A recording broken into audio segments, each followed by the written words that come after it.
Mom told me to go. Could we just stay for tonight, please? My 9-year-old grandson paid us an unexpected visit late in the evening.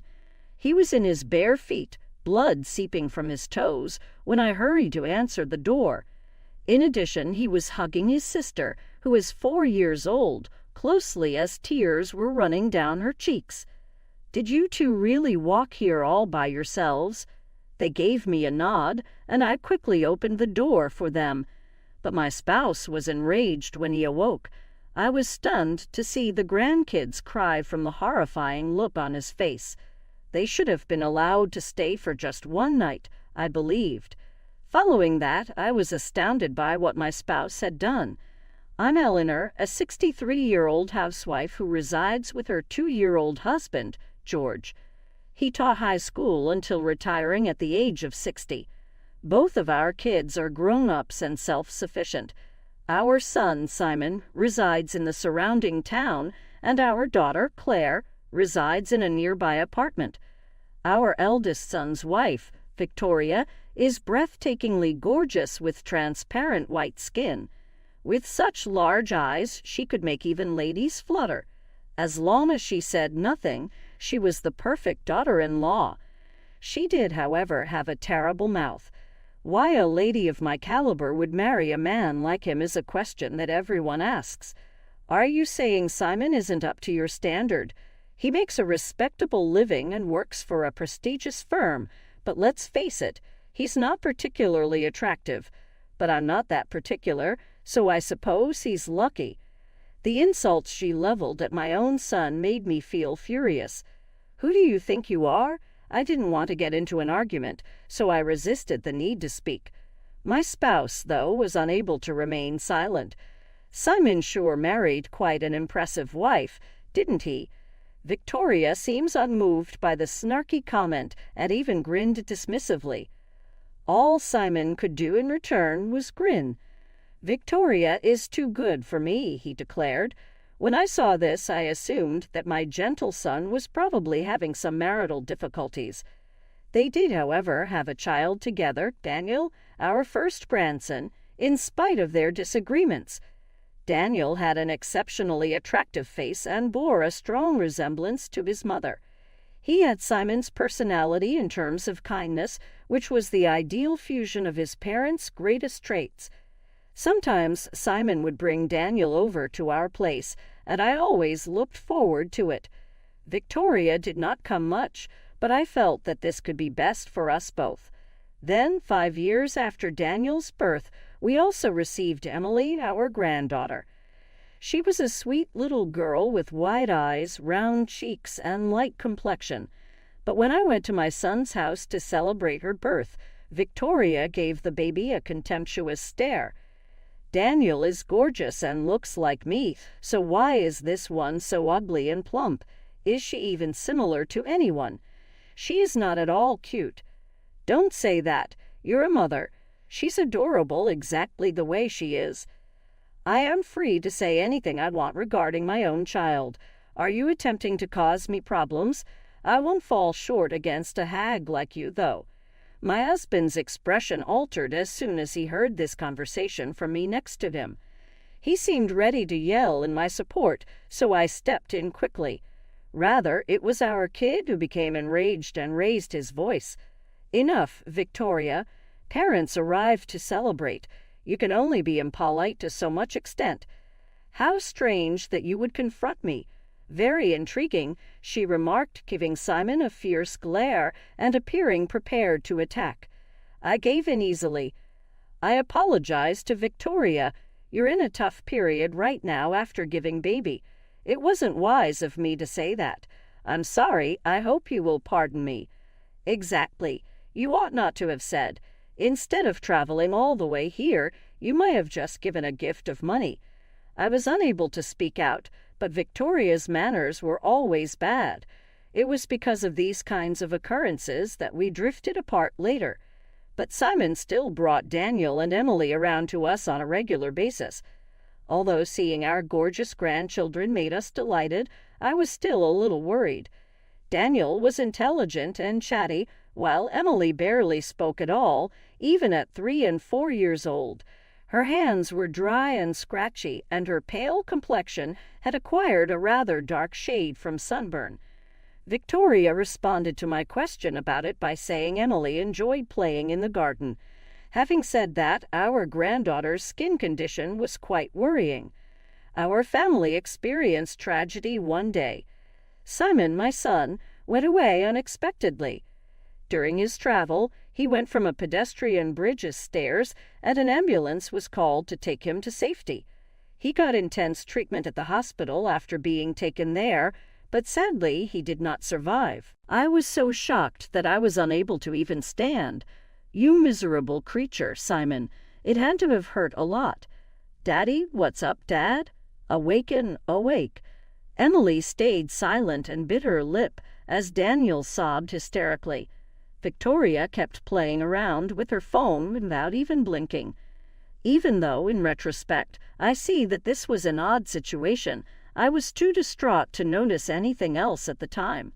The paramedics located our son's old, worn-out bag beneath the pedestrian bridge and gave it to my husband. It was a bag that I had purchased for him upon his employment. He had been diligently working and saving for the family. Everything became much more unbearable to contemplate. Our daughter's husband was mostly responsible for planning the wake and funeral, which went off without a hitch. I was at home in a stupor during that time. The intercom rang in the middle of the night, the day following the funeral. I glanced at the camera, wondering what was going on, and saw Daniel's lips being bit. I quickly unlocked the door and welcomed him inside. Daniel forced back tears and said, "Mom told us to leave," in an unusual voice. "Could we just stay for tonight, please?" My grandson had blood seeping from his toes, and he was wearing bare feet.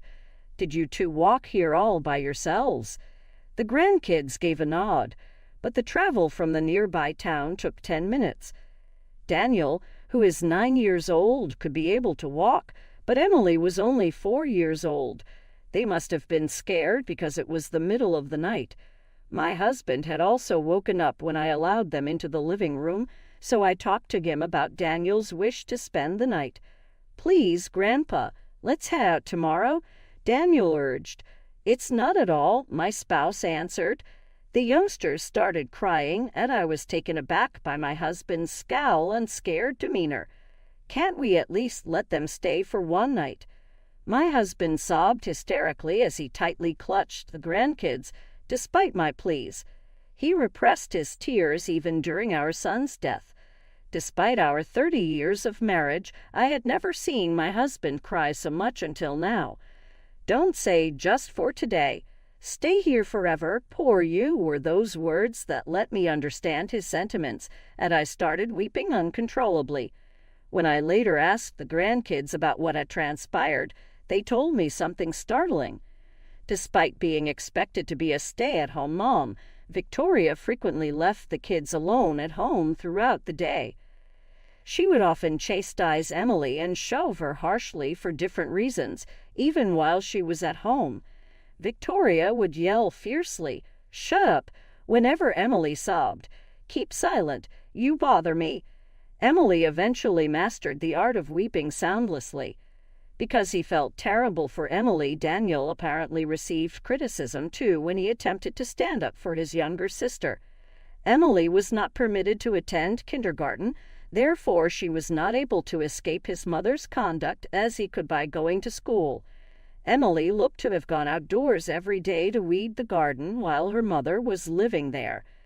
She did this in an attempt to get Victoria to give her less criticism and maybe even some praise. This explains why her hands were rough and her skin intensely browned. Maybe Emily is afraid of getting reprimanded, which is why she can't say anything. Victoria reportedly informed them that evening that there will be guests and gave them the order to walk outdoors. Daniel finished putting on his shoes, but Emily was left barefoot as she was unable to arrive in time. With haste, Victoria secured the front door after them. So, as they made their way to our house in need of assistance, Daniel placed his shoes on Emily's feet and held her hand. What an incredible, horrible thing to do. I made many attempts to phone my daughter-in-law, but was unable to get through. I chose to spend the night with my grandchildren because it was late at night. Daniel, nevertheless, woke me up early in the morning. I apologized to Grandma for waking you up. Emily claimed to have seen Dad in a dream. Well, did she not? Then Dad told Emily to look inside the bag. Though his words surprised me, I couldn't help but wonder if there was more to it after noticing Daniel's grave demeanor. Telling my husband what Daniel had stated, I got him out of bed. My spouse was initially dubious because he was still sleepy, but he cried out in shock after seeing our son's suitcase. In no manner. This is ridiculous. This is beyond forgiveness. We were so furious that we made the decision to act. In a hurry, we contacted our oldest daughter, Claire, who lives close by, and requested her to come watch the grandkids at our house. My spouse and I, in the meantime, hurried to our son's residence and rang the doorbell many times, but nobody came. We rang the doorbell nonstop until my daughter-in-law at last showed up, looking unkempt and wearing her pajamas with the collar open. Gosh, it was loud. Who the devil is that? I saw a young man with brown hair crofts in the rear of the room at that very time, absolutely nude. I was aware of it, but my daughter-in-law widened her eyes and hurriedly closed the door as soon as she realized it was us. You came here so abruptly, it's really nasty of you. Return home. Aggressively, my daughter-in-law yelled from behind the door. We need to talk about something urgently. I said, please open the door. She answered, I can't open it right now. With reluctance, I used the key I discovered in my son's backpack to open the door. The earlier young man ran inside and yelled, "Oh no, run!" After hastily getting ready, he ran out of the home. Victoria stood in the doorway, glaring at my husband and me with no remorse at all. Why are you even in this place? Are you already cheating on your husband the day following his death, before anything else?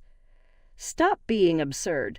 Well, he's simply a dude who fixes gas. What? So gas fitters these days do their jobs without clothing on. Victoria clicked her tongue in frustration at my mockery. Despite having a lovely face, her countenance betrays her nasty nature. Simon has left, and I'm done with the two of you. You are not entitled to speak. Simply depart.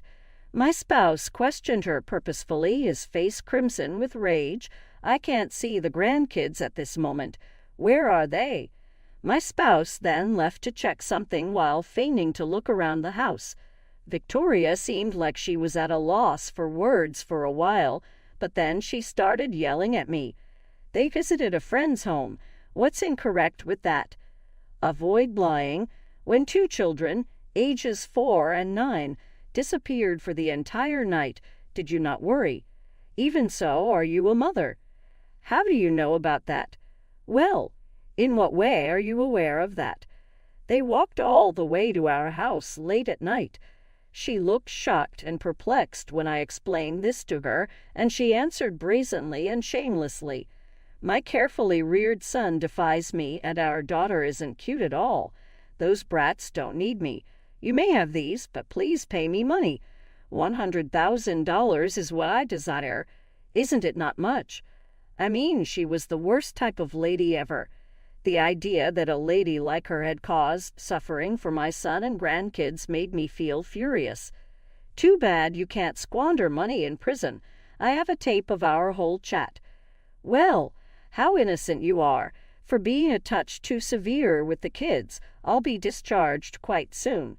It's not only about the kids. You are aware that taking another person's life is a terrible offense, are you not?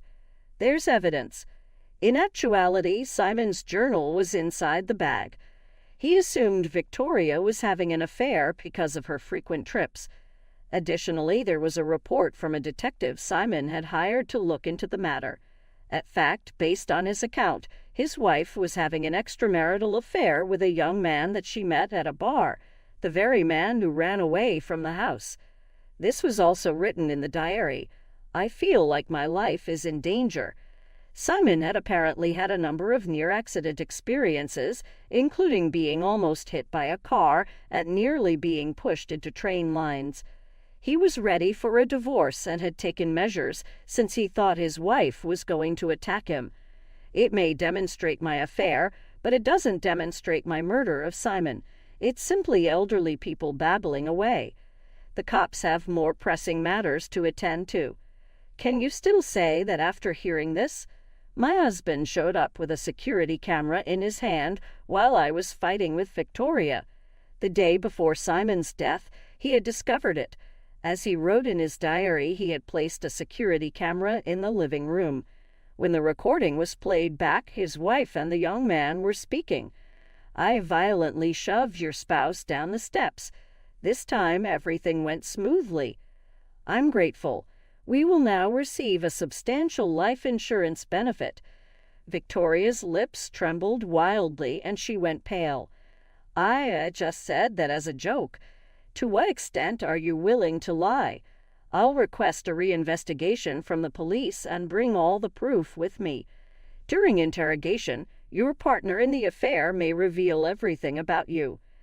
Oh, and Claire said something along these lines. The pedestrian bridge where Simon fell is a busy one, and many modern autos are equipped with cameras. I'm sorry, said Victoria. That dude intimidated me. If you ignore this, I'll give you half of the $100,000 life insurance payoff. Pardon me, it's not you, Redditvids. That is not possible. We made each other beneficiaries when we got married. I informed her that Daniel had been named as the beneficiary instead of her in Simon's journal. No matter how old they were at the time, Simon's trust mechanism permitted his kids to get the rewards when they became a specific age. That's ridiculous. It was a plan to get a large sum of money. She was very wretched and fell on the ground, sobbing and yelling like a small kid. We silently and icily observed her. Both were then taken into custody. It is a terrible crime to take someone's life, and the perpetrator is unlikely to go free for very long. Not even if they were to get out of prison would anyone want to interact with them. My grandchildren currently reside with me. Indeed, my daughter and her spouse cohabit with us, providing for our needs and tenderly raising the two kids as though they were their own. Emily, who was previously silent, has gradually started to open up and start talking more. I'm resolved to endure to the very end in order